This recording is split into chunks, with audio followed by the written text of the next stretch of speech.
Glória, vem cá, por favor. Rápido. Pega o fone ali, por favor, rápido. Já vai começar a sua aula? Vai. Cuidado, pelo amor de Deus, vai. Senão eu não consigo dar nada, vai. Pode soltar, solta.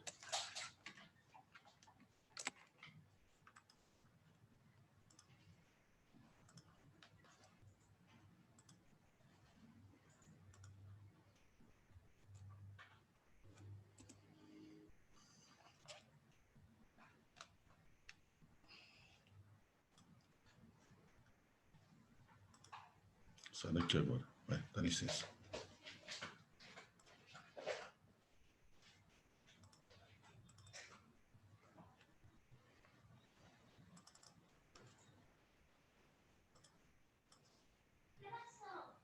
Sete e 15.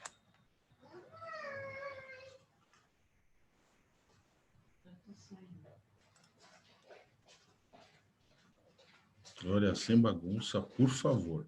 Vai.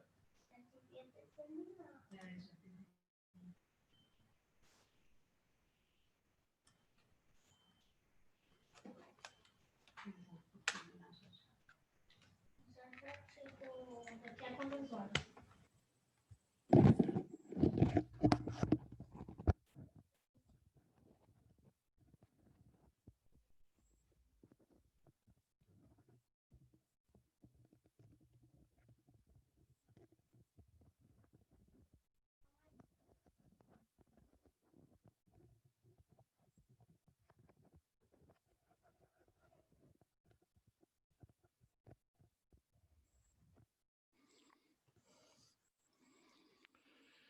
Bom dia, David. Bom dia não, boa noite. Tudo bem aí? Me ouvindo Boa noite, bem? professor. Sim. Ótimo, tá bom. Eu tô descompensado, cara, totalmente. Totalmente descompensado. Vendo direitinho ou não? Sim. Ótimo. Desculpa o atraso, mas a coisa tá complicada, né? Para vocês também, tenho certeza. Muito bem.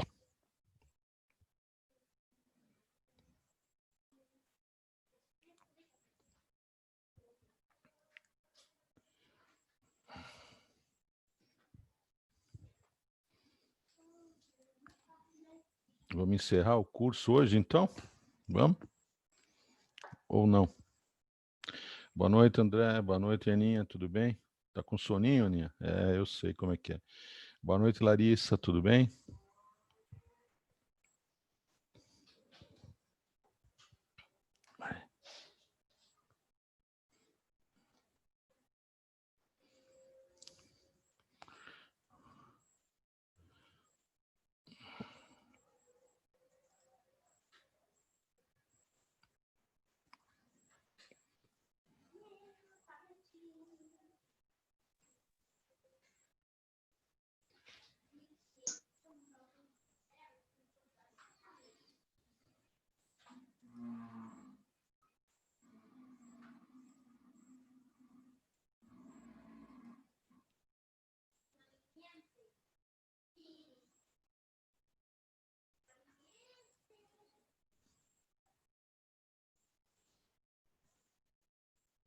Boa noite, Diego. Tudo certo?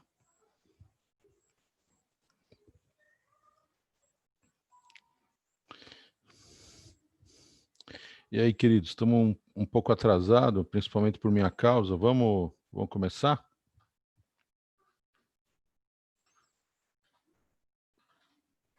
Vamos aí? Pode ser? Legal, vamos lá então. Bom, queridos, é o seguinte, então, nós vamos encerrar a Bio 2 hoje, né, com a discussão do sistema endócrino, tá?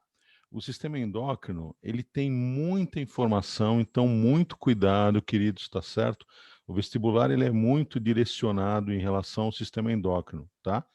Então, eu vou mostrar para vocês onde estão os principais objetivos, né? E aí, por favor, né, vamos ver se isso está bem claro para vocês, né, para que vocês tenham aí um bom desempenho, né, tanto na revisão, quando a gente voltar a falar disso, quanto nas provinhas mesmo, tá bom? Combinados? Então vamos lá. Primeiro ponto importante é que tanto o sistema nervoso quanto o sistema endócrino, né, eles têm funções semelhantes, tá certo? Então, o sistema nervoso e o sistema endócrino estão associados com controle e regulação do funcionamento do sistema orgânico, né, do sistema humano, né, do corpo, né, seja o corpo do ser humano, seja o corpo de um mamífero, né, que é um animal um pouco mais complexo, né, seja do corpo de uma ave, de um réptil, de um anfíbio ou de um peixe, tá bom? Muito bem. Então, existem dois aspectos extremamente importantes quando você compara o sistema nervoso e o sistema endócrino. Então, por exemplo, o sistema nervoso sempre vai estar associado a uma ação rápida, tá? Então, a ação do sistema nervoso ela é rápida e ela é temporária, tá certo? Então, o principal exemplo que você poderia guardar é a questão do ato e do arco reflexo, tá certo? Então, você tirou a mão de uma vela em chama, tá certo? De uma maneira rápida e temporária, a ação acabou, tá? Tudo bem? E é sempre um efeito localizado. Então, você está falando de um conjunto de órgãos. Então, é a mão, o braço, o antebraço e acabou, né? Tá certo? A musculatura, né? E a via nervosa.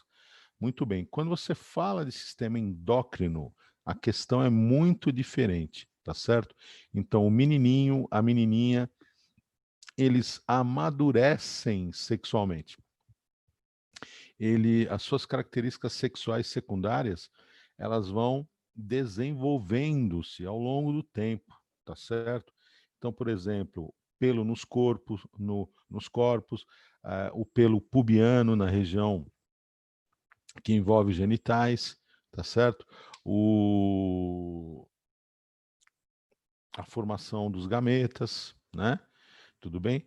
A modelagem do corpo envolvendo o tecido adiposo. Então, tudo isso, se você parar para pensar, são ações lentas, né? O indivíduo ele demora, por exemplo, 10 anos, 9 anos para entrar na puberdade e não entra de uma hora para outra, né? Tá certo? O corpo sofre transformações lentas, porém, quando você compara com o sistema nervoso, duradouras, tá certo? Ninguém involui, né? Ninguém deixa de ser um adulto maduro sexualmente, né? Ou um corpo típico feminino ou masculino, por exemplo. Não há involução, tá certo? Então, quer dizer, enquanto o sistema nervoso tem uma ação rápida, o sistema endócrino tem uma ação lenta, tá certo? Enquanto o nervoso é uma ação temporária, né? No endócrino ela é duradoura, tá? Tem um efeito muito longo, tudo bem? Então, esses dois pontos são importantes. Então, a gente relaciona, a gente finaliza o sistema nervoso com essa visão e iniciamos agora o sistema endócrino, né? Com essa visão, tá certo? Então, uma ação lenta de efeito duradouro, tá bom, queridos? Tudo bem? Isso ficou claro? Bastante importante, tá? Muito bem. Os dois sistemas, tanto o nervoso quanto o sensorial, estão associados com o que a gente chama de autorregulação, tá bom? Não é difícil, não é uma ideia difícil, não, tá? Então, você tem que entender assim, o estado de saúde, né, o estado orgânico corporal que a gente precisa manter ele é constante, ele é bastante constante e ele tem o quê? Variações muito pequenininhas, tá certo? A capacidade de, de manter o corpo, né, nesse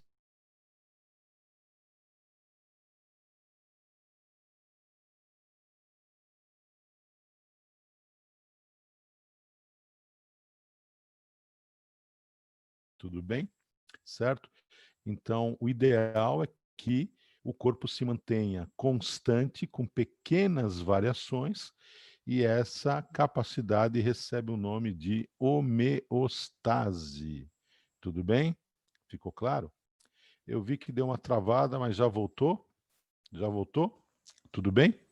Professor, voltou, só que, tipo, perdemos a explicação que você acabou de dar. De homeostase? Homeostase vocês não ouviram? Muito bem. Então, é muito fácil, né? Quando você fala homeostase, a ideia é autorregulação. Então, o corpo tem uma capacidade de se autorregular. No que ele se autorregula, ele evita tanto questões de aumento quanto diminuição de algumas funções, tá certo? Ou alteração de ritmos, né? Oscilações.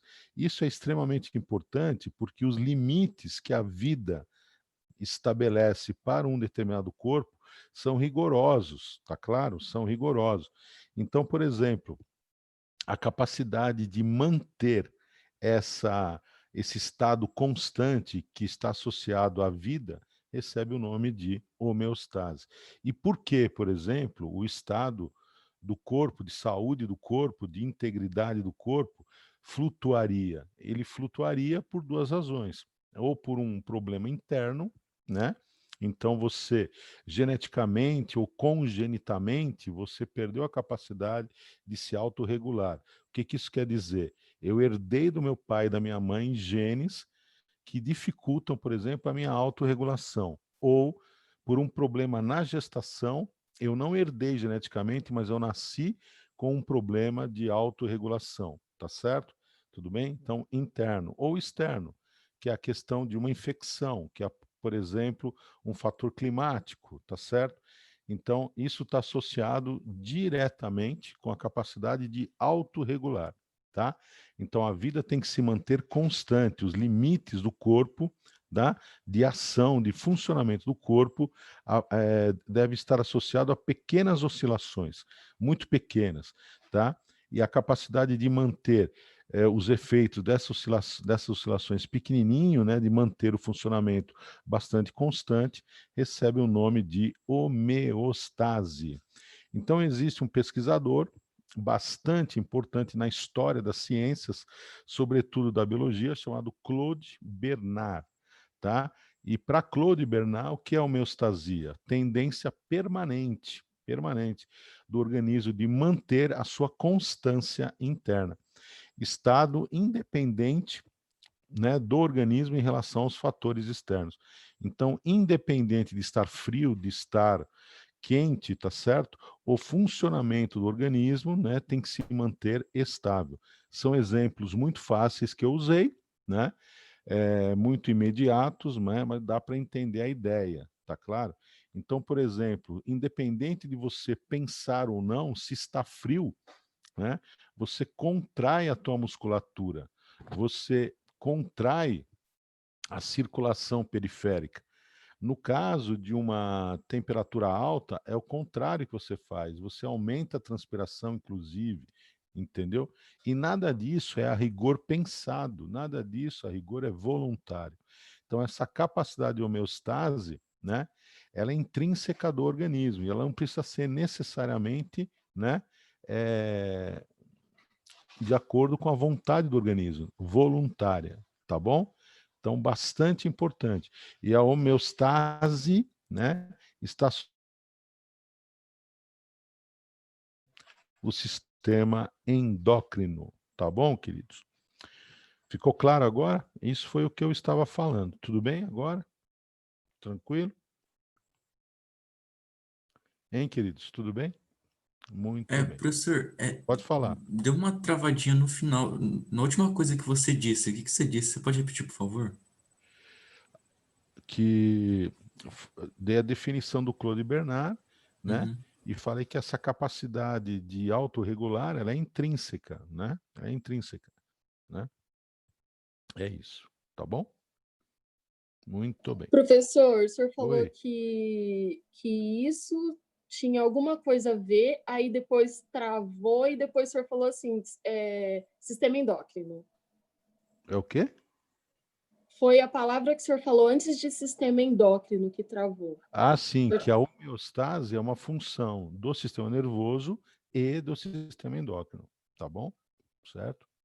Ficou claro agora? Tudo bem? Tá?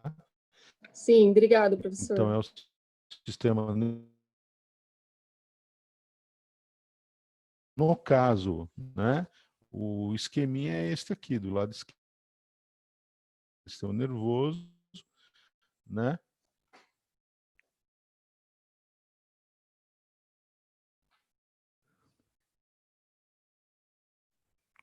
Só um minuto.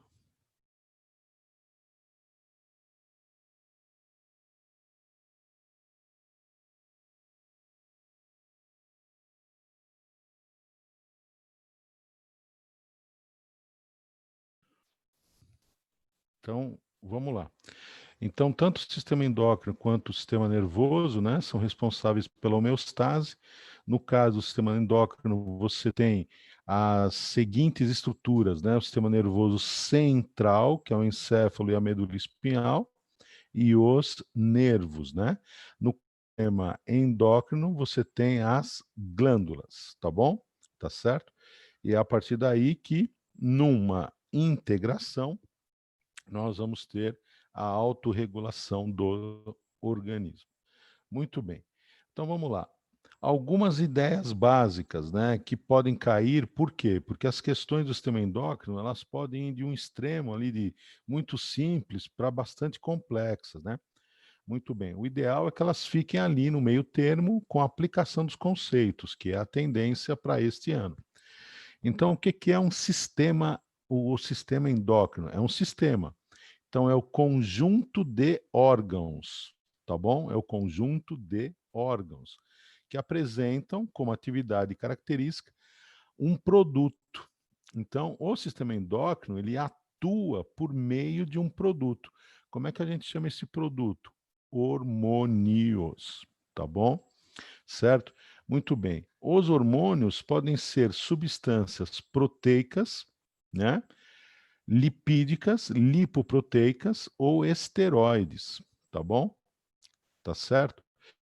E sempre, queridos, sempre, sem exceção, os hormônios são lançados no sangue, tá bom? Sem exceção. Eles são lançados no sangue. Então você tem um órgão de produção, tá certo? Que é uma glândula, tá? Podem ser células isoladas. Esse órgão de produção ou células isoladas produzem hormônios.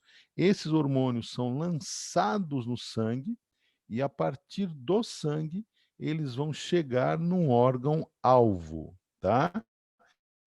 O órgão alvo é justamente, né, como o próprio nome diz, o destino do hormônio, né, que vai para estimular uma determinada função, tá bom?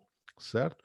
Então, por exemplo, o hormônio testosterona, certo? É um hormônio produzido na gônada, né, chamada testículo, que também é uma glândula, tá certo? Muito bem, vai ser lançado aonde? Vai ser lançado no sangue. E uma das características é estimular pelos por todo o corpo. Então, quer dizer, um dos órgãos-alvo da testosterona é a pele. Ficou claro? Essa ideia ela é muito importante. Então, existe uma glândula, né, que é o local de origem da produção e secreção de uma substância. Como é que chama a substância? Hormônio, que é lançada no sangue, sem exceção. Tá bom? E pela circulação vai chegar aonde, queridos? Vai chegar no órgão-alvo. Qual é o órgão-alvo? Depende de cada situação. Tá bom? Muito bem. Antes de eu mudar o slide, existe uma palavra aí que é super importante e você precisa usá-la corretamente. Você corre o risco de ter punição na nota, tá? Então, veja bem, quando uma glândula produz e libera para o exterior uma substância que vai atuar em outro lugar, ela está secretando. Se ela está secretando, esse produto é uma secreção. Beleza? Muitos alunos, por exemplo, vou tirar uma caca do nariz, é uma secreção, vou jogar fora. Fica a ideia de que não serve para nada. Cuidado. Então, a excreção é um resíduo, ela vai ser eliminada do corpo, certo? Não tem função. A secreção não. É um produto químico, orgânico, que é produzido, certo? Num determinado local, enviado para outro. Então, existe uma função que vai acontecer em outro lugar. Então, é uma secreção. Muito cuidado. A substância que está no interior do nariz, ela está protegendo o nariz. Tá claro? Protegendo o nariz. Do mesmo modo que a cavidade bucal, do mesmo modo que a cavidade do estômago, certo? Então você tem o quê? Uma proteção.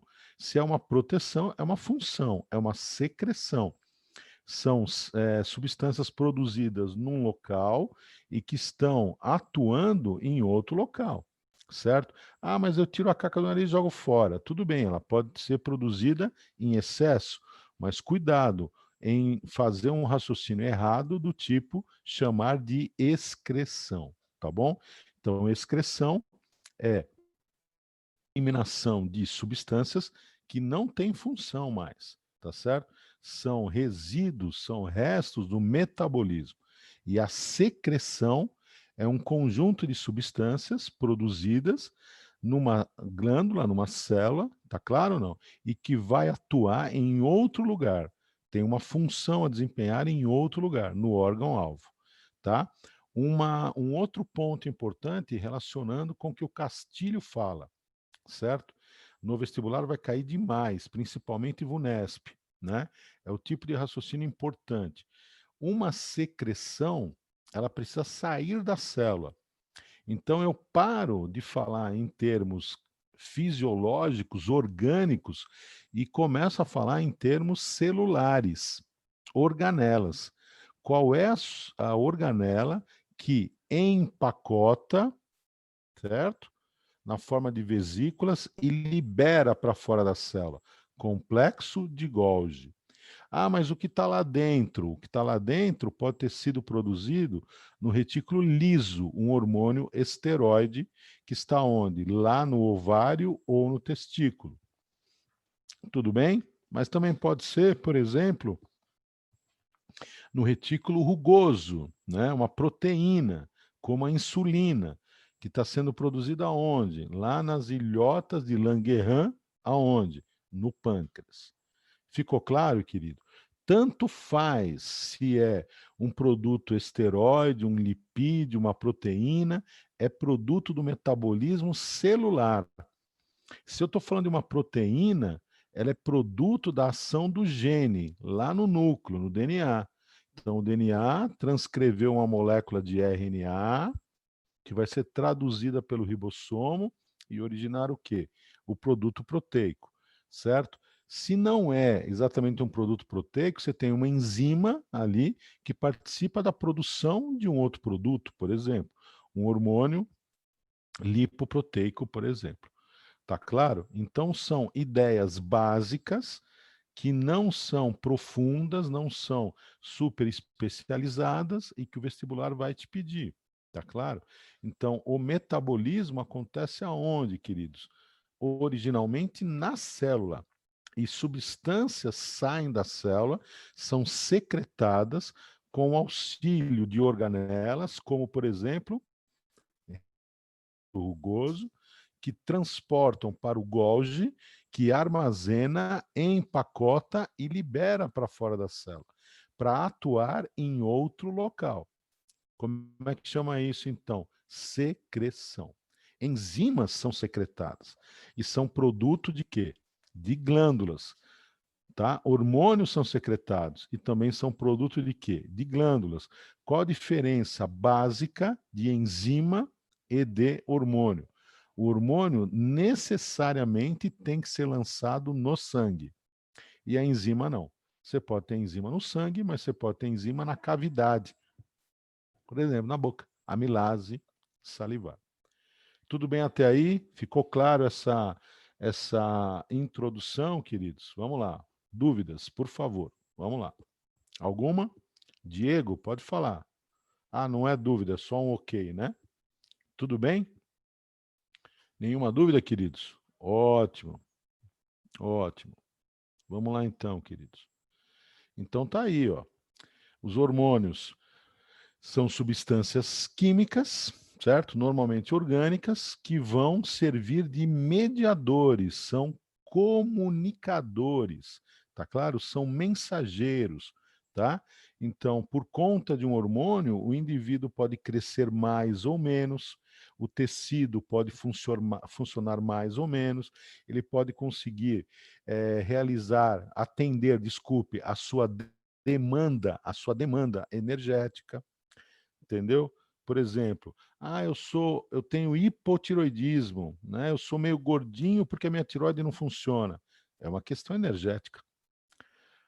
Eu sou super magrelo, com olho saltado, né? Tenho uma fome louca, tenho hipertiroidismo, entendeu? Uma questão energética, certo? O meu pênis é muito pequeno, minhas glândulas mamárias são pouco desenvolvidas, tá certo? O volume da minha secreção, né, da minha ejaculação, por exemplo, é muito reduzido, tá certo? Então está associado com o quê? Com funções, né, hormonais. Muitas vezes está associado a isso. A menina, por exemplo, começou a ovular com 18 anos. Tudo bem. Ela começou a ovular com 9 anos. É uma questão hormonal. Tá bom, queridos? Então, guardem isso, né? E de qualquer modo, a ação dos hormônios, porque é sangue, porque envolve o órgão-alvo e o organismo como um todo tem que responder, né? Vai ter uma ação mais vagarosa, por outro lado, mais duradoura, tá bom? Certo? Muito importante, então. Aqui temos o slide que reduz, né? Que resume, né? O que eu falei agora há pouco. Então você tem a célula secretora. Ele fala segregadora, tudo bem? Célula secretora, tá bom? A célula secretora de um hormônio, ou a estrutura secretora de um hormônio, né? No caso, uma glândula, né? Vai lançar o hormônio num vaso sanguíneo, certo? E, a partir do vaso, chegar aonde? Nos órgãos ou células-alvo. Como é que isso acontece? Como é que tem essa história, né? De reconhecer o órgão-alvo, por exemplo. Vamos voltar a falar de citologia, de biologia celular. O Castilho falou para você da membrana plasmática, sobre a membrana plasmática. E a membrana plasmática tem uma constituição lipoproteica. As proteínas que compõem a membrana plasmática funcionam muitas vezes como receptores. Então, elas têm formas específicas, né? As moléculas, elas se ajustam a essas formas, como se fosse realmente um mecanismo chave-fechadura, certo ou não? Ao ocorrer essa ligação da molécula, do mensageiro químico no receptor, o que é que acontece ali? Acontecem estímulos de ativação dos genes. E aí a célula passa a mudar o seu metabolismo. E aí você vai ter uma determinada função acontecendo. Então, na verdade, o hormônio chega ali na célula-alvo, no órgão-alvo, como um mensageiro para dizer: olha, tem que começar a produzir tal substância, tem que começar a produzir tal estrutura, entendeu? Certo? Ele traz o recado, tudo bem ou não? Para a célula-alvo, e a célula-alvo vai desempenhar a sua função. Tá claro, queridos? Tudo bem? Então, ó, de novo, vamos usar o exemplo da testosterona e do pelo no corpo. É a testosterona responsável por produzir o pelo no corpo? Não. Por distribuir? Não. Mas são as células da pele, da derme, tá certo? Que vão o quê? Diferenciar os bulbos pilosos, os folículos pilosos e produzi-los, tá certo? Desenvolvê-los, fazer com que eles o quê? Ultrapassem, né, a epiderme, se exteriorizem e aí eles apareçam, tá bom ou não? certo? Então, o hormônio é um mensageiro, tá claro, queridos? Quem é que vai ser responsável pela resposta? É o órgão-alvo. O órgão-alvo é uma célula, é um tecido, é um órgão, tá bom? Tudo bem, lindos? Tranquilo? Ótimo. Muito bem. As glândulas, elas podem ser de 3 tipos. Então vamos lá. O produto da glândula, que nós vamos chamar de secreção, certo? Ele pode ser exclusivamente lançado no sangue, queridos. E quando isso acontece, vou chamar a glândula de endócrina. Beleza? Quando a secreção é lançada exclusivamente no sangue, vou chamá-la a célula, a glândula, né, que a produziu, de endócrina. O sangue é o teu meio interno, endo-interno. Beleza? Agora, quando a secreção da glândula é lançada na superfície do corpo ou numa cavidade, que normalmente estão em contato com o corpo, o estômago está em contato com o esôfago, está em contato com a boca, então está em contato com o meio. Tá claro? Então, quando a secreção é lançada no meio externo ou numa cavidade, certo? Vou chamar a glândula que produziu essa secreção de exócrina, exo, externo, tá bom, queridos? E existem, por exemplo, vamos falar, vai, glândula mamária, glândula sudorípara, glândula lacrimal, tá certo? Glândula sebácea, tá bom? Ótimo. E existem glândulas que apresentam os 2 tipos de produtos. Produtos que são lançados no sangue e em cavidades. A principal, como é que chama? Pâncreas, tá bom? Então você tem as enzimas digestivas, que são todas lançadas no duodeno, beleza, querido? E você tem os hormônios associados com a glicemia, insulina e glucagon, que são lançados no sangue, tá? Então é um conceito importante, é um conceito básico, é um conceito fácil que cai no vestibular. A glândula endócrina apresenta um produto exclusivamente lançado no sangue. Como é que eu chamo? Hormônio. Tá bom? A glândula exócrina apresenta um produto lançado exclusivamente, né, na superfície corpórea, tá certo? Superfície corpórea ou em cavidades. Como é que eu chamo essa secreção? Se forem cavidades digestivas, enzimas, tá bom ou não? Tá certo? O suor, por exemplo, não é uma enzima. O leite não é uma enzima, tá bom? A lágrima também não é uma enzima, tá? Na verdade, desculpe, tanto o leite quanto o suor quanto a lágrima são misturas, então apresentam mais de uma composição. E quando a glândula, então, tem os 2 tipos de produtos, né? Nós vamos chamá-la de glândula mista, tá bom? Muito bem, queridos. Alguma dúvida até aqui? Vamos lá, lindos. Tudo bem? Tudo bem? Ótimo. De qualquer modo, queridos, de qualquer modo, tem uma ideia nesse slide que é importante para a prova. Seja uma glândula endócrina, aqui, ó, como essas aqui, ó, que vão secretar os seus produtos nos vasos fininhos da pele, por exemplo, como os capilares, sejam glândulas como essas aqui, que apresentam um canal, um duto, e que vão liberar o quê? A sua secreção na superfície do corpo ou numa cavidade, tá? Tanto uma quanto outra tem origem aqui, ó, na epiderme, num tecido de revestimento chamado epitelial, tá? Se tratando do embrião, ectoderme. Então, o que acontece? Você vai ter um afundamento, ó, um afundamento na derme de células da epiderme, certo? Formando um cordão.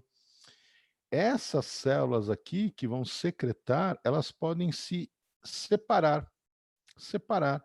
No que elas se separam e depois são vascularizadas, elas dão origem a glândulas endócrinas. Se elas não se separam e continuam tendo ligação com a superfície ou cavidade, exócrina. Então, a origem é a mesma. Então, vamos lá. O que eu tiro desse slide? Que toda e qualquer glândula sempre vai ter uma origem, né? Sempre vai ter uma origem ectodérmica, lá no embrião. E como é que chama esse tecido, né? Esse tecido, né? Mais superficial da pele, por exemplo, né? Originado a partir da ectodérmica. Epitélio, tá bom? Epitélio, tudo bem? Outro ponto importante, queridos, é que quando a gente fala dessa diversidade de glândulas, né? De que organismos nós estamos falando, né? De que organismos nós estamos falando? Essencialmente mamíferos, tá bom? Quando você fala de aves, pouquíssimas glândulas, né? Pouquíssimas glândulas. Você tem as glândulas digestivas, né? E fora isso você tem o quê? A glândula uropigiana, né? Na cauda das aves aquáticas, que secreta uma solução lipídica e serve para impermeabilizar as penas, né, no mergulho. Agora, quando você fala de mamífero, é uma explosão de glândulas, é uma explosão de hormônios, tá claro? Então você tem na pele, por exemplo, lacrimal, sebácea, tá? Sudorípara, tudo bem? Você tem glândulas de cheiro, você tem glândulas mucosas, tá bom? Tá certo? Glândulas mamárias, né? Então, quer dizer, nós estamos falando de organismos mais complexos, organismos que produzem, né, secreções que vão ajudar aonde? Primeiro slide, homeostase, tá? Na autorregulação, tá bom? Então, quando eu falo, sem dúvida, de vertebrados, né? O organismo que mais tem uma diversidade glandular são os mamíferos. E em relação aos invertebrados, pouquíssimas glândulas, né? Quando você pensa nos artrópodos, na maioria dos invertebrados, são enzimas, né? As principais secreções, enzimas de digestão, tá? Muito bem. E nós vamos ter o quê? Uma glândula, uma secreção importante em artrópodos, que é a equidizona. Equidizona. Então, a equidizona está associada a uma palavrinha importante que a gente viu em artrópodos, equidise, que é a muda. Então, a equidizona é o hormônio que propõe a muda, que tira o artrópodo do estado juvenil, tá? E aí rompe o exoesqueleto, permitindo o quê? O crescimento do indivíduo. Então, queridos, hormônios são uma grande, né, uma grande inovação, né, e que quem dominou realmente essa estratégia foram os mamíferos, sem dúvida alguma, tá bom, lindos? Muito bem. Continuando então.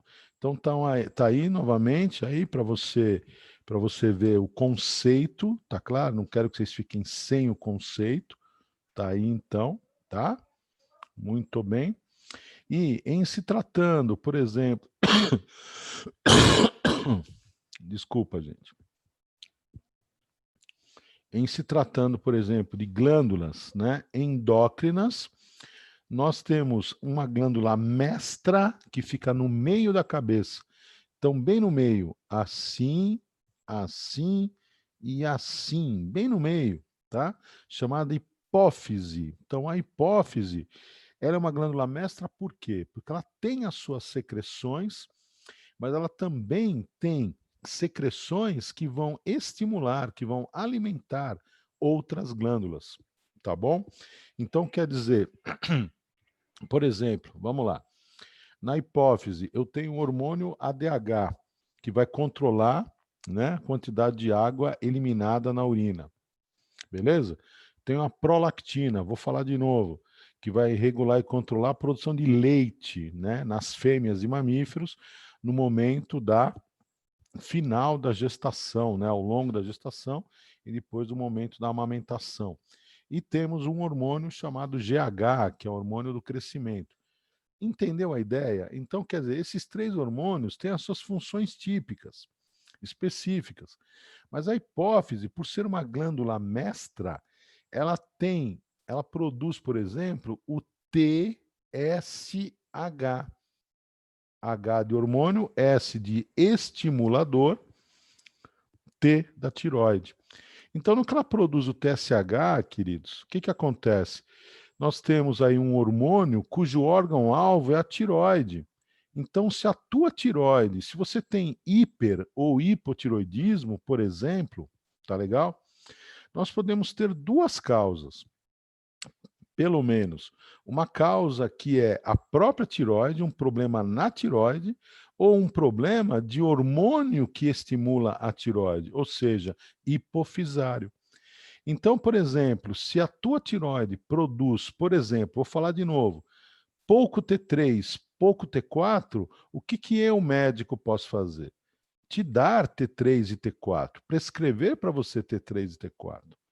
Mas, por outro lado, né, se a gente percebe no exame da tireoide que ela está em ordem, que ela está funcionando bem, mas que falta o estímulo da tireoide, eu tenho que dar para você o quê? O TSH. O teu problema é na hipófise. Entendeu, queridos? Então, a hipófise ela tem o que a gente chama de hormônios tróficos. Tróficos. Vem lá de ecologia mesmo. Hormônios que vão alimentar outras glândulas. Olha que legal. Essa que é a ideia. Entendeu? E tem os próprios hormônios que vão ter os seus órgãos-alvos com as suas funções específicas. Então, a hipófise, ela tem, né, 3 hormônios importantes, né? O ADH, prolactina, né? E o hormônio do crescimento, tá certo? E uma série de hormônios, tá? Uma série de hormônios, né, que vão estimular, vão alimentar outras glândulas para produzirem os seus próprios hormônios, tá certo? Então, o hormônio da hipófise que vai atuar onde? Lá no ovário, lá no testículo, entendeu? Lá no ovário, lá no testículo, tá? Eu tive um sinal aqui de que a internet deu uma paradinha. O que que vocês não ouviram?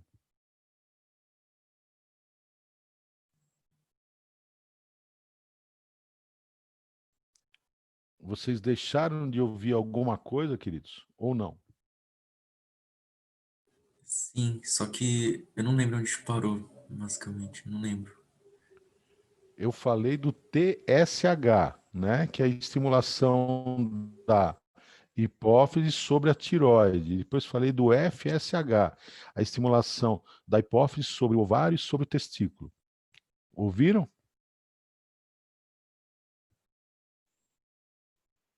Eu acho que do FSH não, eu acho.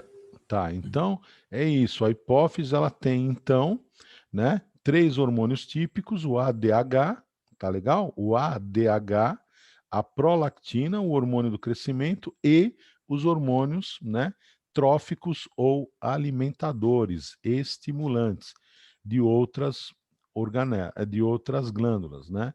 Como a tireoide, como o ovário, como o testículo, que a gente vai falar, tá bom? Muito bem. Então, a hipófise é a glândula mestra, né? Depois, na altura aqui do pescoço, nós temos 2 glândulas importantes: tireoide, associada, né, com o metabolismo, né, energético, e a paratireoide, ao lado, tá? Ao lado da tireoide, tá? Associada com o metabolismo do cálcio, importante. Tudo bem? Na altura aí da lombar, do lado de trás, posterior, nós vamos ter o quê? As adrenais ou suprarrenais sobre o rim e estão associados com a produção da adrenalina, hormônio extremamente importante, e do cortisol, tá? Muito bem. Na região abdominal, um pouco mais para frente, com uma posição mais ventral, nós vamos ter o pâncreas, que é uma glândula mista, como eu falei para vocês, que vai produzir, por exemplo, essencialmente a insulina e o glucagon, que são os hormônios associados com a glicemia, tá bom? Glicemia. Beleza. E na região ali lombar, na transição com a sacral, né? Localizado mediamente logo abaixo do abdômen, o que nós temos? Os ovários, né, no baixo abdômen, que são as glândulas femininas produtoras dos hormônios associados com as características sexuais secundárias. Estou falando a primeira vez, mas não esqueçam, isso é fundamental, tá? E no caso dos menininhos, né, duas glândulas em forma de glóbulos, né, meio arredondadas, que descem e se localizam dentro de um saco escrotal, né, que são os testículos. Agora, queridos, entendam bem uma coisa.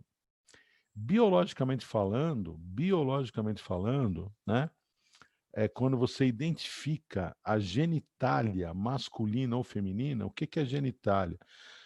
Conjunto de características, estruturas, né, que permite você identificar o menininho ou a menininha, né? Então, no caso da menininha, você tem grandes lábios, pequenos lábios, clitóris e vulva. Desculpe, vagina, né? No caso dos menininhos, você tem o quê? O pênis e a bolsa escrotal. Tudo isso que eu falei tem causa genética. Então, se existe o Y, você viu isso com o Castilho, se existe o Y no zigoto, o embrião vai desenvolver o quê? Pênis e bolsa escrotal. Se não existe o Y, ele vai desenvolver o quê? A vulva, certo? Então, o que eu acabei de falar é característica sexual primária, queridos. Primária, certo? Primária. Tudo bem? Agora, o que acontece é o seguinte: o tamanho do pênis, o tamanho dos grandes lábios, dos pequenos lábios, a distribuição de pelos pubianos, a maior ou menor presença de lipídios no tecido adiposo ali para modelar, desculpe, o corpo, tanto do menininho quanto da menininha, volume, por exemplo, dos seios, tá? Volume muscular, o timbre da voz e por aí vai, distribuição de pelos pelo corpo, tá? Tudo isso, queridos, é além da genitália. A genitália é característica sexual primária. Tudo isso, queridos, característica sexual secundária. Então a gente vai dizer que são masculinizantes ou feminilizantes. Beleza? Então os hormônios sexuais, eles são masculinizantes ou feminilizantes. E no caso dos hormônios produzidos pelo ovário, você ainda tem aquele que vai garantir a gestação. Beleza? A gestação.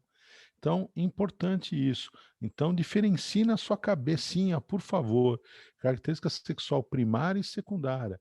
Primária é o tipo de genitália, tá certo? É o sexo biológico, tá bom? Ou eu estou falando de pênis e saco escrotal, ou eu estou falando de vulva, que é o conjunto dos grandes, pequenos lábios, clitóris e vagina, tá bom? E isso tem origem aonde? Na presença do Y, determinando o quê? Uma genitália masculina, ou na ausência do Y, determinando o quê? Uma genitália feminina. Então, isso é característica sexual primária, certo, queridos? Agora, quando a gente fala em todo o resto, na masculinização ou feminilização, estão associados aos hormônios de ovários e testículos, né? Como, por exemplo, estrogênio, progesterona, tá certo? E testosterona, que estão associados com características sexuais secundárias. Tudo bem, queridos? Vamos lá. Tudo bem? Tranquilo? Posso continuar? Todo mundo entendendo aí? Bem? Ótimo. Muito bem. Então, queridos, vamos lá.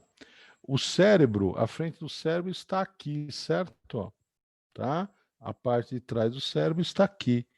A frente, né? Eu vou levar para o vestibular que palavra? Anterior. Aqui, ó, para de trás, posterior. Então, não vou escrever na prova, por exemplo, frente, eu vou escrever anterior, tá certo? Parte de trás, posterior. Então, no meio da cabeça, você tem uma glândula com dois lobos, duas partezinhas arredondadas, uma voltada para frente, anterior, e outra voltada para trás, posterior, certo? Ó, anterior, ó, posterior, voltada para trás. Tudo bem, queridos? Tá? Ficou claro? A região voltada para a frente anterior, nós vamos chamar de hipófise anterior. No vestibular pode aparecer também adeno, certo? Tá? A posterior vai ser chamada de neurohipófise. Tudo bem? Qual é a grande diferença? Vamos lá, queridos. A anterior, ela produz e secreta. A neuro, que é a posterior, só armazena. Tá bom? Só armazena. Ela não produz. Tá bom? Muito importante isso, tá? Então vamos lá? Olha lá. Olha o que eu falei para você. Olha lá, querido. A adenohipófise anterior, TSH, hormônio estimulante da tiroide. ACTH, hormônio trófico ou estimulante da adrenocortical, da suprarrenal, tá? FSH, hormônio estimulante do folículo, lá no ovário. LH, hormônio luteinizante, estimulante do quê? Do corpo lúteo, tá? Muito bem. E hormônio do crescimento, tá? Hormônio do crescimento e a prolactina. Tudo bem? Então, na adenohipófise, nós vamos ter todos os hormônios que estimulam, que alimentam, tá certo? Outras glândulas. Então, aqui eu vou ter o quê? Vamos lá, tireoide, suprarrenal e as glândulas sexuais, as gônadas sexuais, tá? Além disso, a hipófise, lembra que eu falei para você? 3 hormônios, além dos que alimentam. Lembram disso? Tá? 3 hormônios importantes. Quais são? O hormônio do crescimento, a prolactina que está associada ao leite e o ADH. Certo? Muito bem. Só que olha o que acontece, ó. Neurohipófise só armazena ADH e a oxitocina. A oxitocina, queridos, está associada a isso aqui, ó. Contração muscular. Mas contração muscular de quem? Do útero. Então, uma mulher que tem uma baixa produção de oxitocina, necessariamente ela precisa ter o quê? Uma cesárea para que a criança possa nascer. O útero não vai contrair com a força necessária para ajudar a colocar o quê, gente? O recém-nascido para fora, né? Tá certo ou não? Ficou claro? Então eu vou ter que cortar o útero e tirar a criança. Agora, isso é genético, né? Então existem mulheres, por exemplo, que não têm a condição. Então, muito cuidado. Não, o parto tem que ser natural, o parto tem que ser natural, não sei o quê. Meu Deus, como é a mulher? Então, é uma mulher que tem cólicas menstruais. Se é uma mulher que tem cólicas menstruais, a cólica é uma dor resultada da contração do útero. Entendeu? Então, essa é a dica. Se eu, mulher, tenho dor por causa da menstruação, tenho cólicas menstruais, quer dizer que o meu útero contrai fortemente para eliminar toda aquela preparação que o meu corpo fez para alojar o embriãozinho, caso ocorresse o quê? A fecundação. Agora, se eu não tenho cólica menstrual, se eu menstruo e nem percebo, muito provavelmente o meu nível de oxitocina é muito baixo. Entendeu? Então, quer dizer, o que que acontece? Vamos lá. Provavelmente, no momento do parto, eu não vou ter o quê? Vamos lá. Primeiro ponto, contração do útero. Segundo ponto, dilatação da cintura pélvica, que é o conjunto de ossos associados a quê? Né? A passagem ali, né, da cabecinha do embrião, que tem que se dilatar para a cabecinha do feto, por exemplo, passar, tá certo? No momento do nascimento. Entendeu? Então, muito cuidado com isso. Por isso que a supervisão, o atendimento, o acompanhamento de um ginecologista, tá certo? Para a mulher gestante é tão fundamental. Entendeu? Tem que tomar muito cuidado com essa questão. Não, a natureza resolve. A natureza resolve. Sempre dois caminhos, o do sucesso e o do insucesso. E o do insucesso está associado com o quê? Seleção natural, assim como o do sucesso. Entendeu? Então, por seleção natural, a vantagem de ter o quê? Um nível intermediário de oxitocina, tá certo? Para que eu tenha o quê? A contração, né? Eliminação, entre aspas, do feto, tudo bem? Eliminação, entre aspas, do quê? Do endométrio, né? Que é toda aquela camada que sai na menstruação, que não pode ficar acumulando, porque ela pode estar associada com alguns problemas. Você entende? E não deve ser o quê? Uma quantidade absurda, né, de hormônio, por quê? Porque senão eu vou ter dor, vou ter incômodo, né? Contração, né? Muito forte. E também não posso ir para o outro extremo, né? Com uma produção muito pequena. Entenderam a ideia? Tá certo? Muito bem. Onde é produzido o ADH e a oxitocina? No hipotálamo. E o hipotálamo produz, né? Quem armazena? A neurohipófise, tá certo? Que vai secretar de acordo com o momento, né? Adequado fisiológico do corpo, tá bom?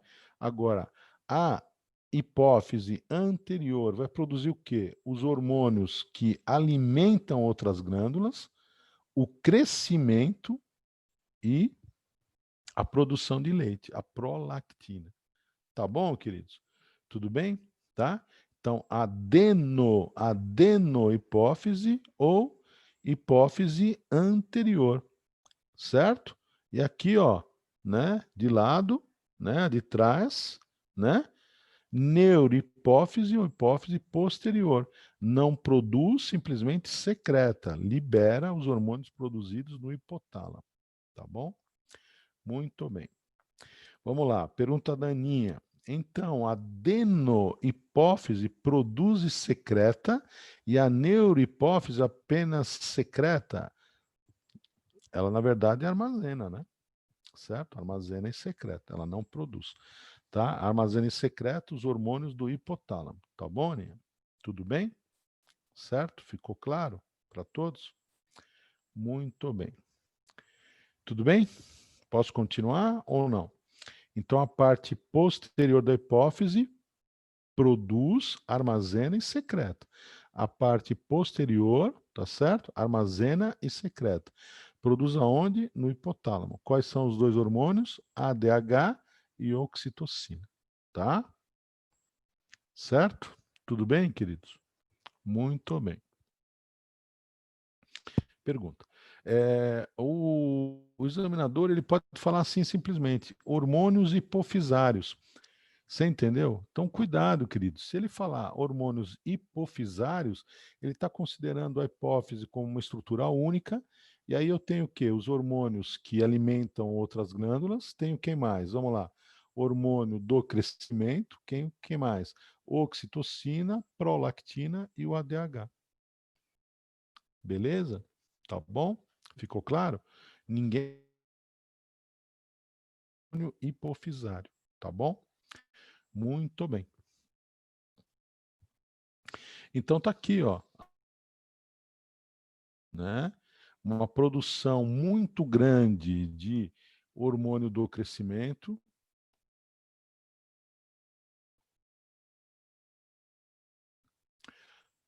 Me ouvindo agora, David?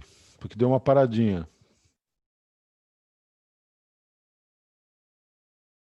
Sim, professor, estamos te ouvindo. Aninha? Ouvi? Ouvindo? Alô? Sim, professor. Está dando para escutar, sim. Ótimo, tá, obrigado. Então, o que acontece?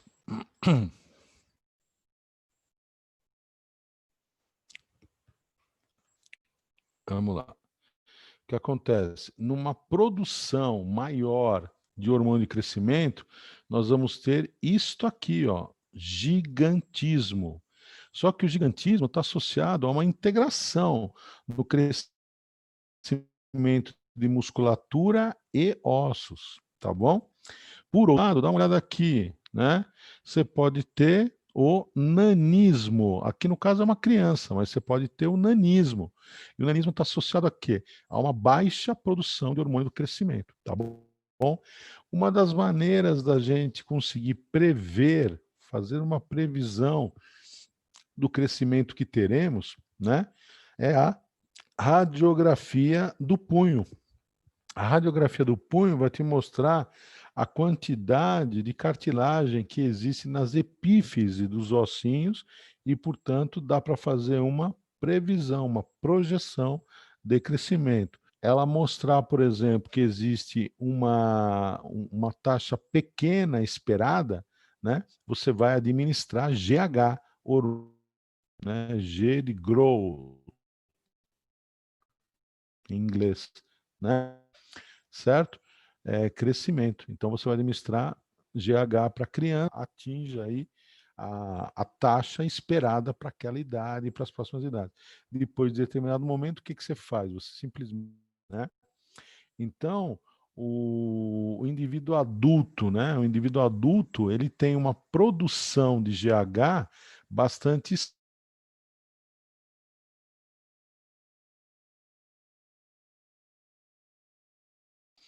Ficou claro? Então, quer dizer, você tem crescimento de osso, de cartilagem, da musculatura, bastante importante. Pode falar, David. Professor, deu uma travada. Você falou produção, o adulto tem produção, aí travou. Você pode repetir, por favor?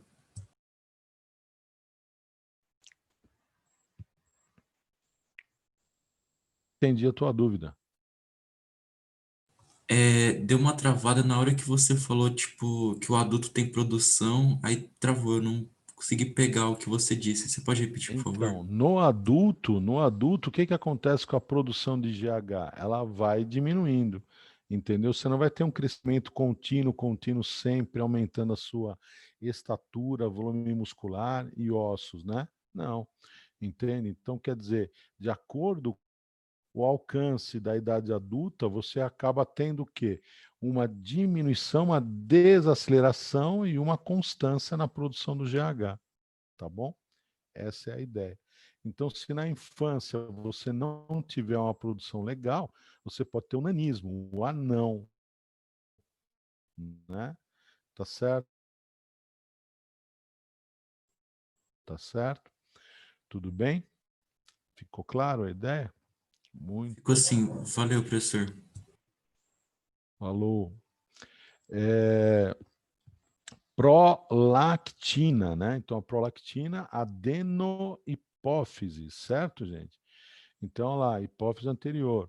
Quando é que você vai produzir a prolactina? Durante a gravidez e a amamentação. Então, durante a gestação, os seios da mulher aumentam em volume.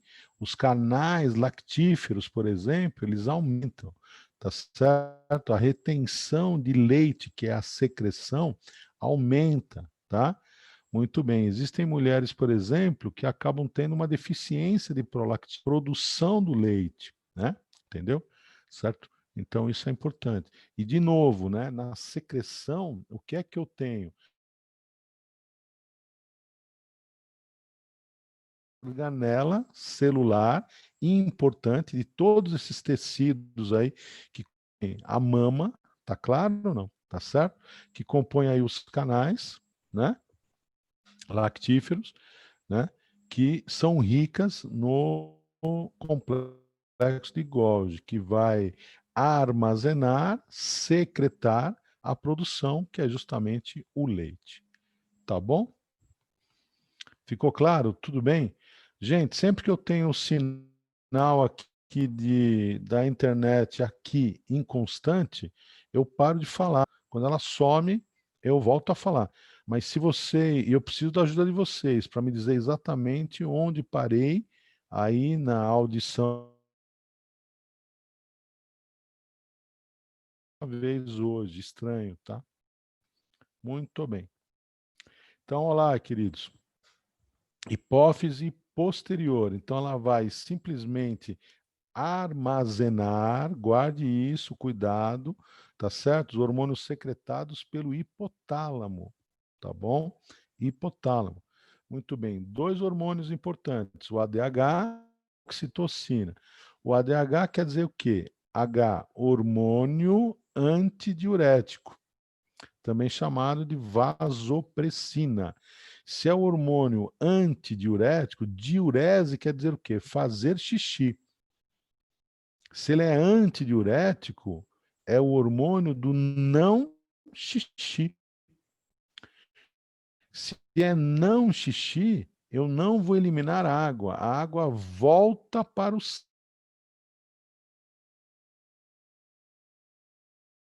está acontecendo o quê? Reabsorção.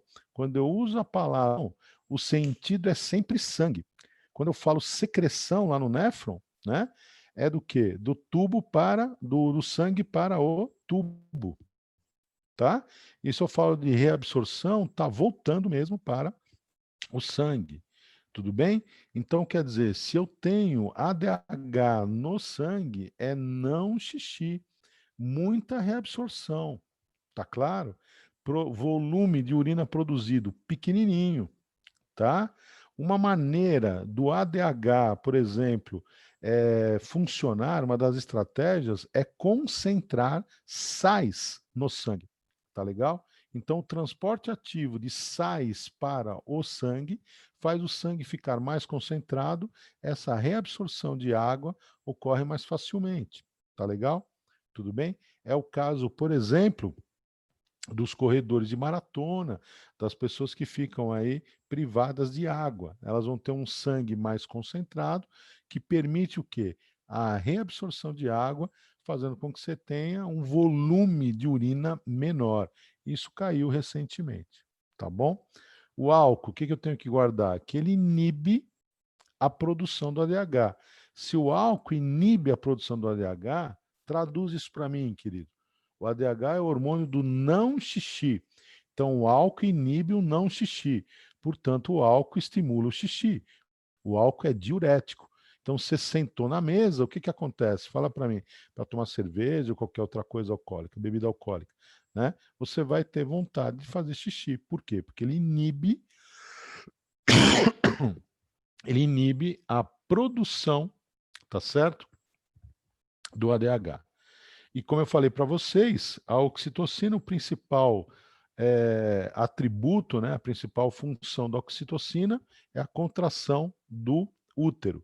Existem remédios, só para a gente contextualizar, porque isso pode cair no Enem, existem remédios, por exemplo, que estimulam a expulsão do feto no começo do processo de gestação.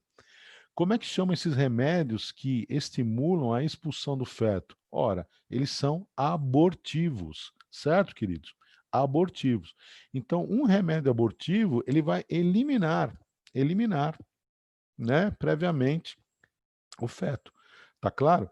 Então, é importante isso. Agora, por que eu usaria isso? Por um problema de falta de educação sexual, desconhecimento do corpo, tá certo? Eventualmente o quê?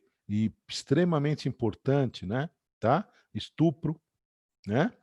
Certo? Então, quer dizer, uma gravidez não desejada, né, por uma violência, né? Entendeu? Então, existem maneiras de se retirar e impedir quimicamente. Existe um remédio chamado Oxitec,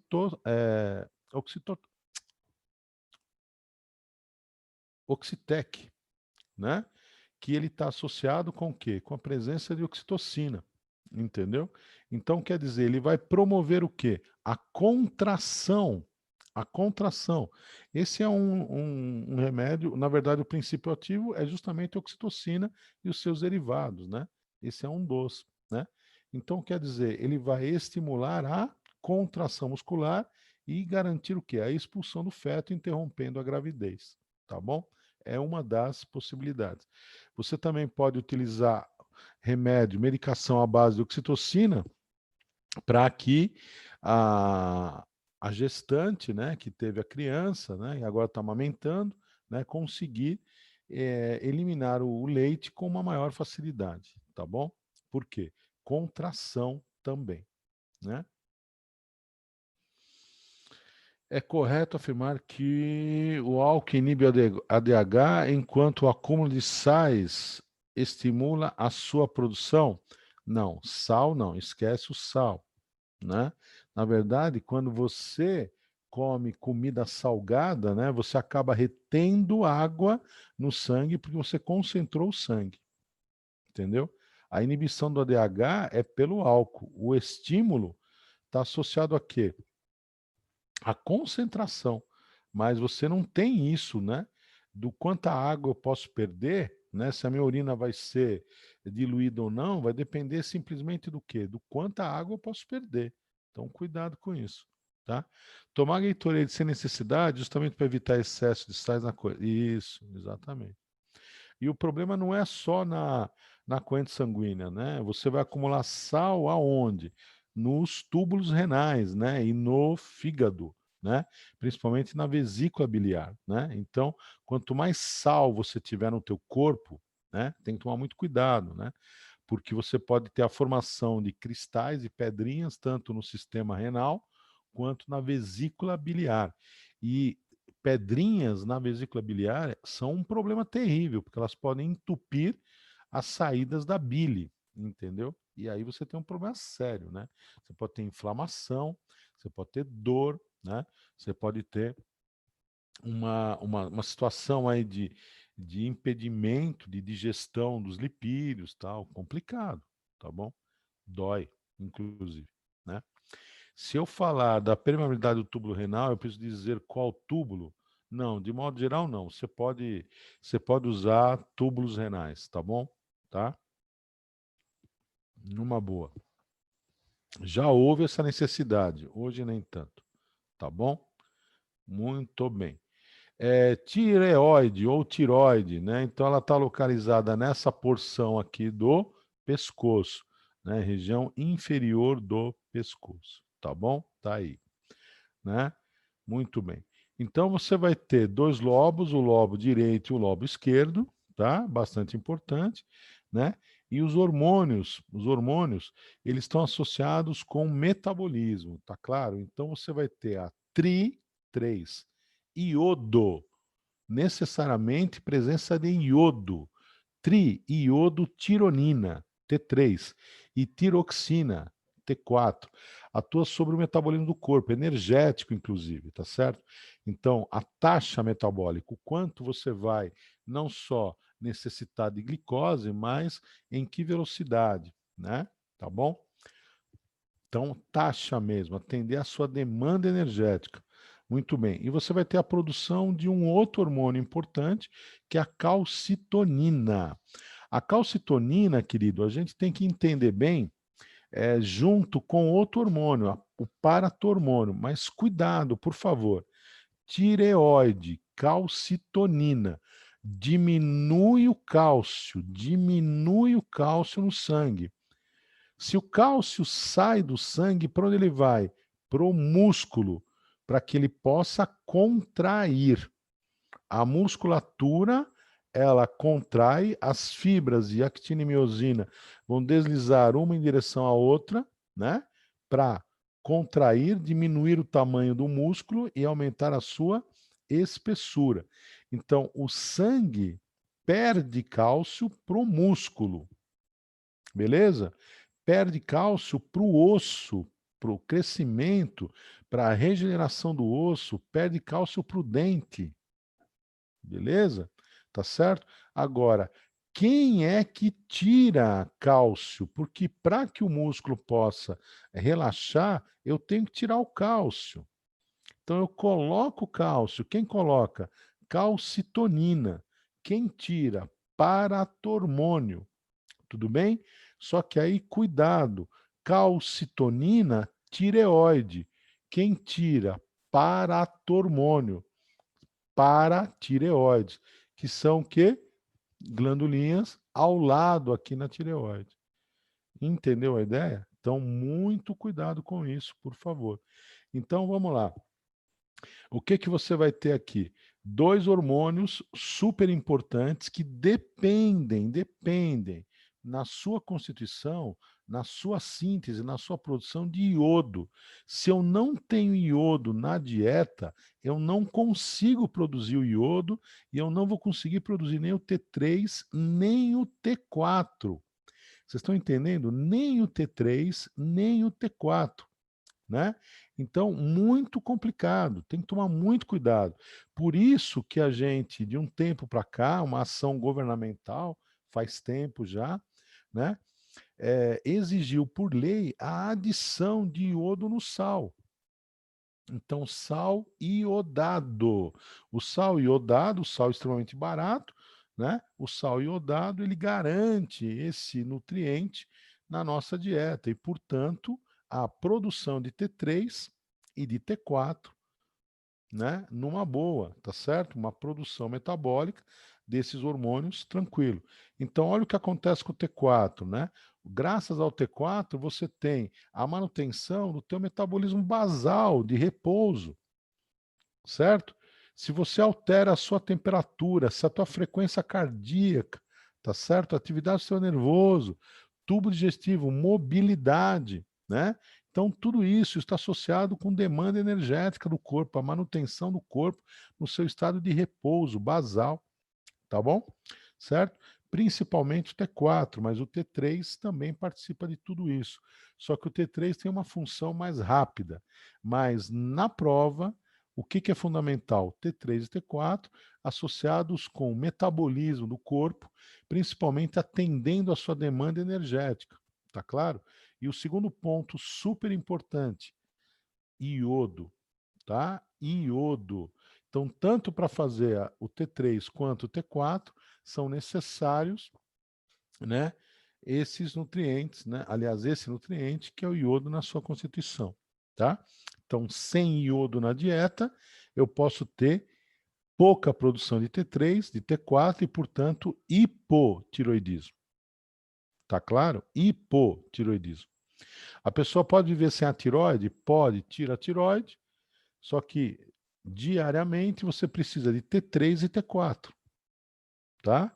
Hormônios sintéticos produzidos no mercado bioquímico, tá bom? Certo? Então, muitas vezes as pessoas têm o quê? Uma inflamação ou um tumor na tiroide. Pode viver sem? Pode viver sem, tá? Desde que administre os hormônios. Aqui, ó, baixa atividade, né, da tiroide. Então, você tem pouco T3 e T4.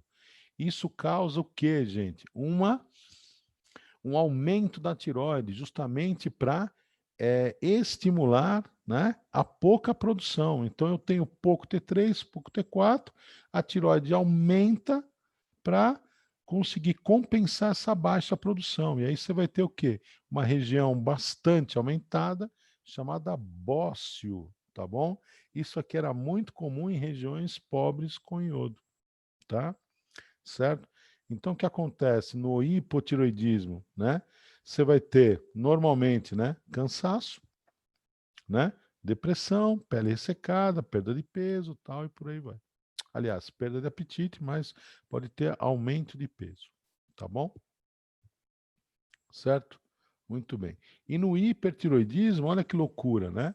Então você vai ter uma agitação, você vai ter o coração batendo muito mais rápido, você vai ter um calor muito grande, né?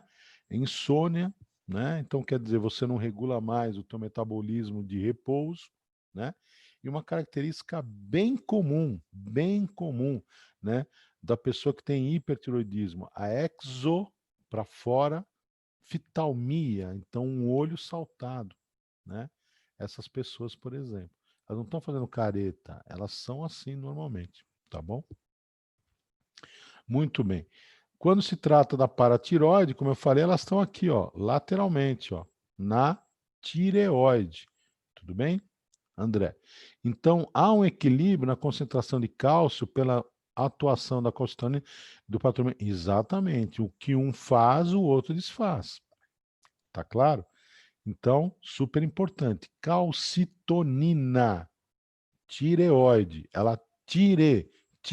Então, ela tira o cálcio do sangue, levando para osso, músculo e dente.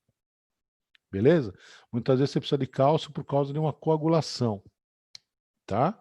Certo? Muito bem. E no caso do paratormônio, você devolve o cálcio para o sangue. Tá? Muito bem. Legal. Então, é isso aqui, ó, paratireoides. Então, se eu tiro a tireoide, não há como ficar com a paratireoide. Beleza? É a mesma coisa que eu tiro o braço e quero ficar com a mão. Eu vou precisar de uma prótese, né? Certo? Eu tiro o braço, quero ficar com a mão, não tem como. Ou eu tiro o quê? Né? Ou eu tiro as trompas ou tubas uterinas e quero ficar com o ovário. Entendeu? Então não tem como, é a mesma história aqui. Então você vai ter que perder junto as paratireoides quando você extrai a tireoide. Então não só a reposição de hormônios da tireoide, quanto da paratireoide, que no caso é o paratormônio. Tá bom, queridos? Opa! Certo? Então tá aí, ó. O que o paratormônio faz é uma ação contrária à calcitonina, tá certo? Calcitonina. Então, você precisa de cálcio no sangue. Quando essa concentração cai, paratormônio devolve o cálcio. Tudo bem? Certo? Muito bem. Legal. Bom, nós temos o rim, beleza? Não vou entender o rim, muito cuidado, por favor. Não vou entender o rim como uma glândula.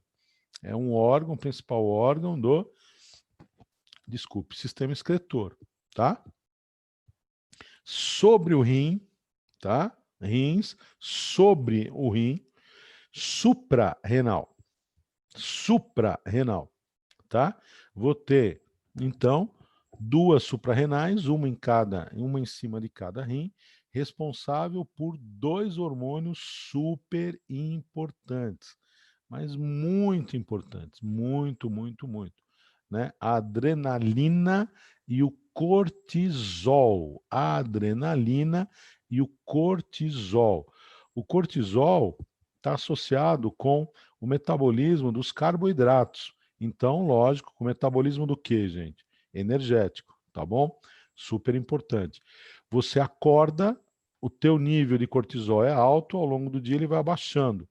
Tá? Então, quer dizer, quando você vai perdendo a capacidade de metabolizar o carboidrato, isso te dá sono e, em geral, você dorme, tá certo? Então, quer fazer um exame para medir a taxa de cortisol, tem que estar cedinho no laboratório, entre 7 e 8 horas da manhã, tudo bem?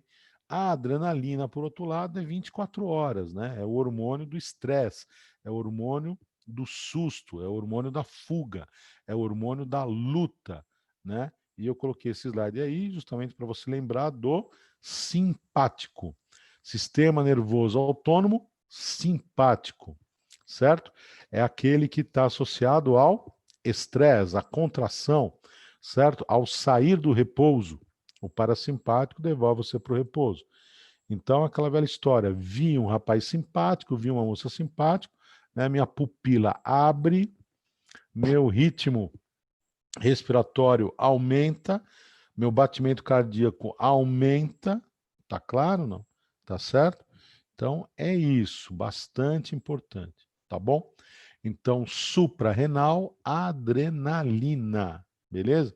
E não esqueça, a adrenalina, além de hormônio, ela é o quê? Um mediador, né? Um neurotransmissor, tá certo? Então, a adrenalina, ela está sendo liberada nas sinapses, né? Das vias nervosas do sistema nervoso periférico autônomo, nervo, beleza? Tá bom? Não passa pelo consciente, não é voluntário. Certo, queridos? Tudo bem? Ótimo, beleza. Então tá aí um resumão de adrenalina para vocês. Leiam com calma depois, tá? E o pâncreas é um órgão extremamente importante, tanto em termos de digestão, né? Digestão, quanto do controle da glicemia. Por que eu preciso controlar a glicemia? Porque a glicose, ela é ativa osmoticamente. Então, se eu tiver muita glicose no sangue, eu vou reter muita água no sangue. O volume sanguíneo aumenta. Esse volume aqui vai gerar o quê? Uma força ao ser o quê? Movimentado. Essa força, né? Massa, aceleração, essa força sobre uma área está associada a uma pressão. Então, quer dizer, quanto maior a glicose, concentração de glicose, maior o volume sanguíneo por retenção de água. Essa retenção de água vai aumentar pra caramba a pressão sanguínea. Mas vai aumentar a pressão sanguínea como um todo, querido. Então, quer dizer, tanto a arterial quanto a venosa. Corre o risco do quê? Da pressão dos capilares maiores estourarem, de eu ter um derrame dentro de um órgão. E se o órgão é o cérebro? Ferrei, né? Entendeu, queridos? Vou ter um problema super sério, né? Um AVC, um acidente vascular cerebral. Mas eu posso ter um rompimento de vaso em qualquer outro órgão.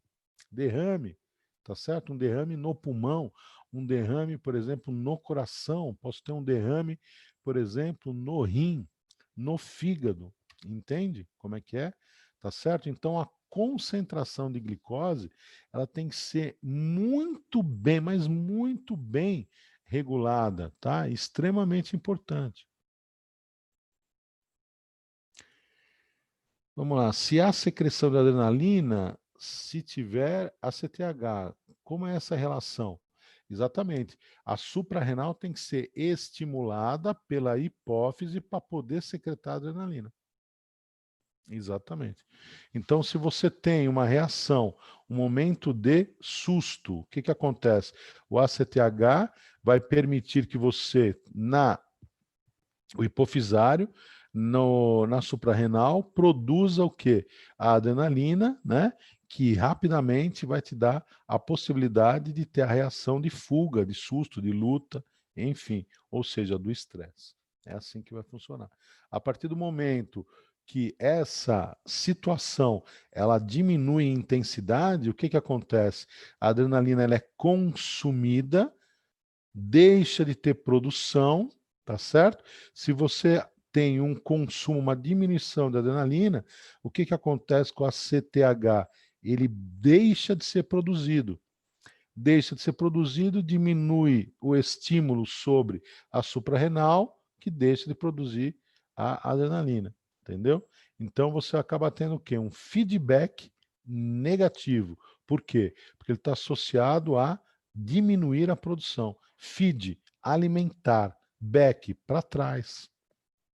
Para trás. Então, se eu estou produzindo adrenalina aqui, quem que está atrás? O cara que me estimulou, que é a hipófise. Entendeu? Se eu não preciso mais da adrenalina, se ela está sendo consumida, o que acontece? Né? Eu não preciso mais da estimulação. Entendeu? Certo? E aí você deixa de ter a produção. Então, feedback negativo, inibindo a produção. Tá? Tudo bem? Muito bem. Quando você tem um feedback positivo, você está estimulando a produção. Então, você continua produzindo. A situação de estresse, por exemplo, ela se prolongou. Então, você continua produzindo, continua produzindo, continua produzindo. Tá bom? É essa a ideia. Muito bem. Tá? Então, o que nós temos aqui? Necessariamente, eu tenho que pensar num hormônio que vai diminuir a concentração de glicose no sangue.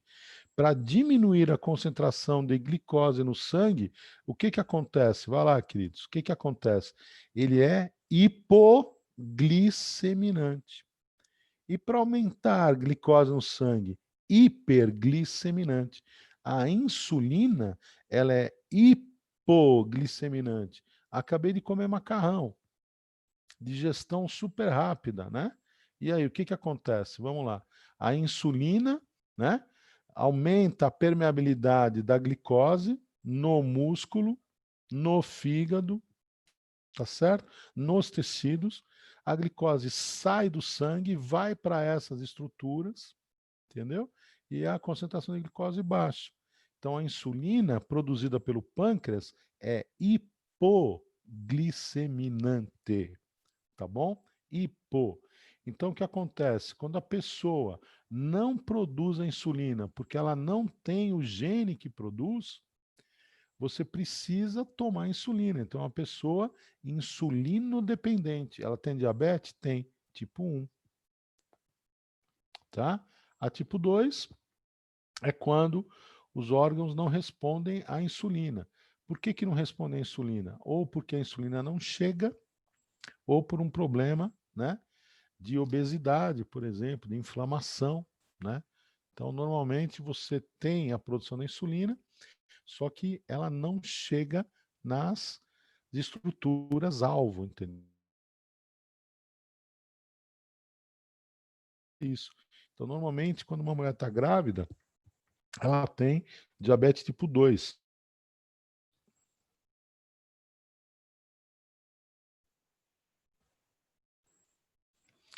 Então, vamos lá. Normalmente, quando uma mulher está grávida, ela tem diabetes tipo 2. Na diabetes tipo 2, o que, que acontece? Né? A insulina que ela produz não chega, né, nos órgãos, por conta do quê? Da compressão dos vasos, da compressão abdominal, por conta da criança. Teve a criança, diminuiu a compressão abdominal, normalmente ela volta a ter o quê? Né, essa situação normalizada. Então é bastante comum você ter uma diabetes, né, durante a gravidez, né? Uma diabetes durante a gravidez que pode ser revertida. O ideal, então, é que a mulher, durante a gestação, não aumente muito o seu peso. Aumente basicamente o quê? A massa associada à criança que está sendo formada. Certo, queridos? Desculpem. E o hormônio que faz o contrário, que é hipergliceminante. Então, é aquele hormônio, né, que é liberado quando a concentração de glicose é baixa no sangue. Tá? Então, olha que interessante, ele é liberado 3 horas após a refeição. Né? Por isso que a gente tem que comer a cada 2 horas e meia, 3. Agora, de modo geral, o glucagon age em quem? Ele age no glicogênio. Então, o glicogênio é uma maneira de armazenar várias glicoses. Centenas de milhares de glicoses se unem, formam o glicogênio, que está onde? No músculo ou no fígado. O glucagon, então, permite essa retomada da glicose no sangue, transformando o glicogênio em milhares de glicoses, aumentando a concentração, permitindo que a manutenção de água ali no sangue e a manutenção da pressão normal. Tá? Então a insulina abaixa para a pressão não estourar. Joga a glicose para o fígado, músculo, onde vai formar o quê? Glicogênio, principalmente no fígado e nas células. Baixou demais a concentração, glucagon, também produzido pelo pâncreas, né? Vai agir aonde? No glicogênio, transformando em muitas glicoses que vão para o sangue e voltam a aumentar a concentração, mantendo o quê? O volume, né? O volume de sangue, de água e tudo mais, né? Mínimo, com a pressão adequada para você ter a homeostase, tá bom? Então é essa a ideia. Vamos lá. Só melito tipo 1 injeta insulina, data baixa produção, que o seu metabolismo exige. Então, na verdade, a diabetes tipo 1 é quando o cara não produz, é o genético. E a tipo 2 não responde a ela, então não tem que tomar insulina, entendeu? O papel da metamorfina é o quê? Transportar a glicose, facilitar a permeabilidade da glicose, entendeu?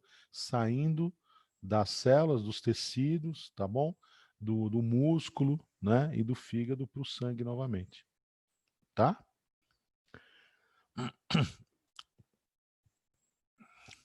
Não, desculpe. A metamorfina, ela faz o papel da insulina, só que você não tem que produzir insulina. Ela tem um transporte, né? Um transporte muito mais simples, muito mais fácil, né? Você não tem tantos receptores, então ela consegue tirar a glicose do sangue para os tecidos, os músculos e o fígado. É o contrário. Desculpa, André. Tá? Desculpe. Ela tem ela tem a mesma função que a insulina, tá bom? Desculpe. Muito bem. Então, tá aí o pâncreas, né? No pâncreas, então, você tem a produção da insulina, que é hipoglicemiante, e a função hipergliceminante, que é o glucagon quem dá, tá bom? Muito bem. Legal. Tá aí, de novo, para vocês lerem, depois com calma, tá? E os testículos, vamos lá. O testículo vai produzir o quê? Testosterona. Testosterona é responsável pelo desenvolvimento, né, dos caracteres sexuais secundários, tá bom? Cuidado com isso, tá? Muito bem. Então tá aí, de novo. Então, como barba, pelos, o timbre da voz, musculatura, tá? Libido. A mulher também tem um pouco de testosterona, tá certo? Muito bem. Testosterona ajuda muito na atividade, é um hormônio de atividade, né? De levantar você. Muito bem. Agora, a testosterona, como os hormônios ovarianos, eles são hormônios esteroides. O que isso quer dizer? Que eles levam na sua formação o colesterol. Então, o colesterol é importante demais. Ele não deve ser rejeitado. Não, não quero colesterol na minha dieta, tal. O colesterol está presente lá na membrana plasmática, tá? Então, ele é estrutural. E também aqui, ó, nos hormônios esteroides, beleza? Sem colesterol, menininho não parece com menininho, menininha não parece com menininha, biologicamente falando, né? Certo? Porque você não vai ter os hormônios masculinizantes e feminilizantes, beleza? Muito bem. No caso dos ovários, são dois. São dois. Então você vai ter o estrogênio, que é hormônio feminilizante, beleza? Feminilizante, tá? Então, modelagem, por exemplo, do tecido lipídico, tá legal? Que mais? Mamas, tá? Tamanho do útero, então você já deve ter ouvido falar, tal pessoa tem útero infantil. Então, crescimento do útero, tá? Bastante importante, né? E o preparo, né? O preparo do útero para a gravidez, formando toda aquela mucosa dentro da qual você vai ter um implante do blastocisto, né? E depois ele vai se desenvolver, o embriãozinho, tal, né? Formação da placenta, né? A placenta também produz hormônios, né? Certo? Para que você tenha a gestação. Muito bem. A progesterona, diferentemente do estrogênio, ela não está associada com o quê? Com a feminilização, mas ela está associada com o quê? Com a manutenção da gravidez. Então, a mulher feminina, ela ovula, ela libera o óvulo. Ocorreu fecundação, progesterona aumenta para manter a gestação. Não ocorreu fecundação, o que acontece? A progesterona baixa, todo o endométrio é liberado. Muito importante, muito importante. Tá bom, queridos? Então vamos lá. Você tem aqui o canal vaginal, em média 7, 8 centímetros. Depois o útero, né, do tamanho de uma pera normal, ou de um punho. Então você chega aí a ter 10, 15, 12 centímetros em média, né? Então, do útero, na parte posterior, superior e posterior do útero, você tem aqui dois grandes tubos, né? Dois grandes tubos, chamado trompa de Falópio, nome antigo, tubo uterina, na extremidade dos quais você vai ter o quê? O ovário de cada um. É no ovário que você vai ter tanto a produção dos gametas, dos óvulos, quanto a produção do quê? Dos hormônios, tanto do estrogênio quanto da progesterona. Só que esses dois hormônios só vão funcionar na medida que a hipófise secreta o FSH para liberar o quê? Os gametas, tá certo? E os hormônios feminilizantes, o estrogênio, e depois a hipófise, LH, se houve fecundação, para liberar o quê? A progesterona, tá bom? Então, muito importante. Então, vamos lá. Como é que isso acontece? No ciclo menstrual, eu coloquei um resumão muito bom para vocês aí, mas a ideia é pensar assim: quem conversa com quem? Cabeça, ovário, cabeça, ovário. Então, o primeiro hormônio no ciclo é o FSH, hormônio estimulante do folículo, o primeiro. Então, o que ele vai fazer? Ele vai agir sobre o ovário para liberar o óvulo e para feminilizar. Mas tudo isso porque o ovário vai liberar o estrogênio. Então, o primeiro hormônio hipofisário é o FSH, que vai agir sobre o ovário para o ovário feminilizar. Como é que o ovário vai feminilizar? Estrogênio. Mas eu feminilizo e libero o ovário. Desculpe, vou liberar o óvulo no segundo momento. Então, FSH, estrogênio. Feminilizo, certo? Muito bem. Quando eu já estou feminilizado, o que acontece? É o momento de ovular. Segundo hormônio hipofisário, LH. Sobre o ovário, o que acontece? Libera o óvulo, que, se for fecundado, está associado ao segundo hormônio ovariano, que é justamente quem? A progesterona. No alto, o que acontece com ele? Segura a gravidez. Se segura a gravidez, o que acontece? O endométrio do útero não é liberado, não menstrua, e eu não vou, se ele está alto aqui, progesterona, eu não vou feminilizar mais, eu não vou mais liberar FSH. Então, na prática, olha o que acontece, né? Você tem aqui, ó, em verde, o FSH sobe, certo? Quem está um pouco deslocado, estrogênio. Depois, o que eu vou ter? Vamos lá, olha lá. O LH e depois a progesterona, sempre assim. Então, aqui, ó, FSH, ovário, feminiliza. Feminilizou, LH, ovula, fecundou, progesterona. Progesterona mantém-se alta, feedback negativo. Eu seguro aqui. Essa progesterona cai, o que acontece? Menstruo e começo de novo com FSH aqui, hipofisário, estimulando o ovário para começar tudo novamente. Tá bom? Essa que é a ideia. Então você tem um resumão aqui bem legal, tá? Ó, aqui a parede do útero, certo? Né? Aumentando, então a parede do útero, ela vai aumentar do início do ciclo até mais ou menos a metade dele, 14 dias, 13 dias, ela aumentando para quê?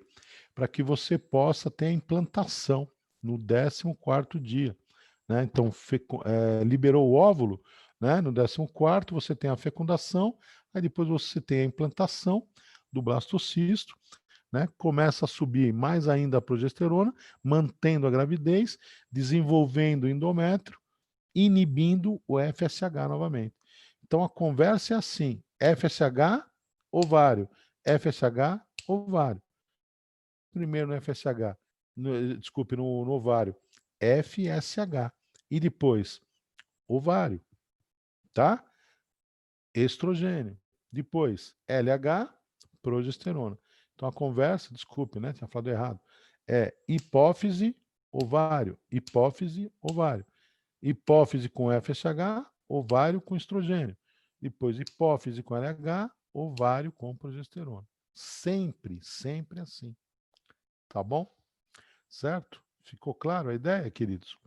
Então, essa é a história do feedback. Então, quando você tem o produto regulando a secreção da primeira glândula, tá certo? Então, se eu tenho muita insulina, eu inibo o pâncreas para não produzir mais. Se eu tenho pouca insulina, eu estimulo o pâncreas a produzir mais.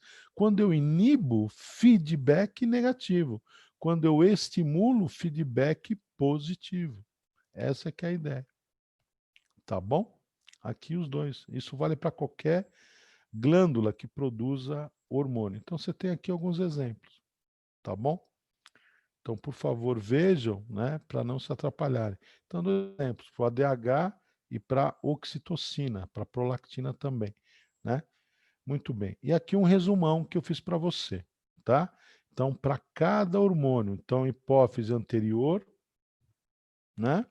Depois, posterior, suprarrenal, tiroide e paratiroide, pâncreas, né? Pâncreas, ovários e testículos, tá? Placenta, né? E aqui você perceber que o equilíbrio, a homeostase, ela está associada a pequenos o quê?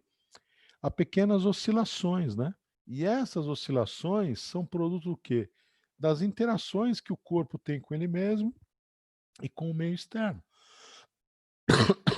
E essas alterações, pequenas oscilações, são mantidas pela homeostase, porque são alterações pequenas, oscilações pequenas, tá bom?